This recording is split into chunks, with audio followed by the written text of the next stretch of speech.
Assalamualaikum semua, bersama saya Saiful sekali lagi. Okey, hari ni adalah hari pertama tahun baru Cina, hari bercuti. Jadi hari ni saya just nak bersih-bersihkan motor saya nak cuci motor saya.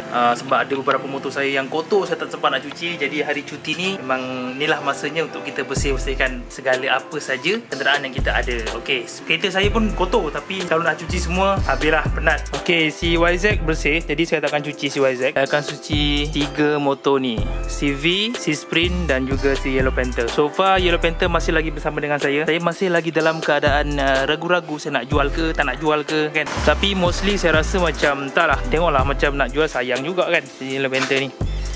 Jadi hari ni saya nak bersih-bersihkan dia. Saya nak tanya pendapat korang. Apa pendapat korang? Patutkah saya jual ataupun tidak? Ataupun patutkah saya buat dia balik? Mungkin berwajah baru, mungkin masuk enjin R3 kan. Jadi saya nak minta pendapat korang lah untuk si Yellow Panther ni. So untuk CV, seperti korang tengok video yang lepas, saya pasang steel braided hose dengan tukar sprocket. Jadi mungkin hari ni saya free, mungkin saya nak continue project tu, nak tukar steel braided yang ni, dan mungkin juga tukar kita punya lever ni. Actually lever mungkin saya akan pakai balik, tapi bawah ni je saya nak pakai yang ada botol tu. Okay, botol yang nampak handsome sikit. So far itu saja.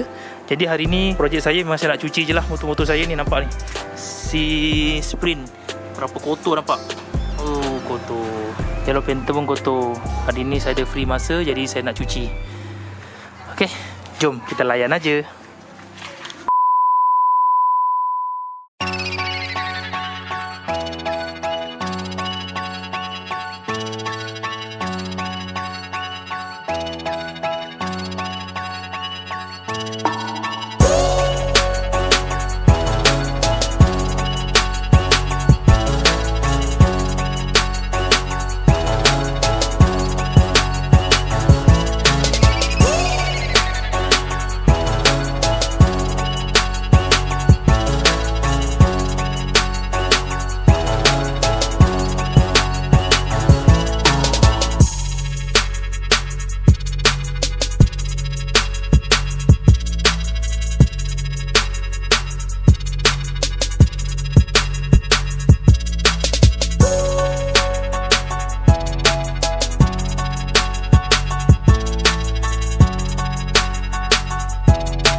Okay.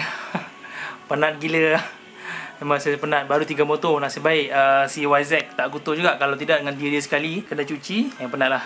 So video ni video pendek je. Sebenarnya video ni bukan nak kata apa pun. Just nak ucap, nak wish kepada semua mungkin subscriber, kawan-kawan, sahabat handai yang berbangsa Cina. Saya mengucapkan selamat tahun baru Cina. Pong Si Facai. Have a nice day and have a nice holiday. Take care yourself.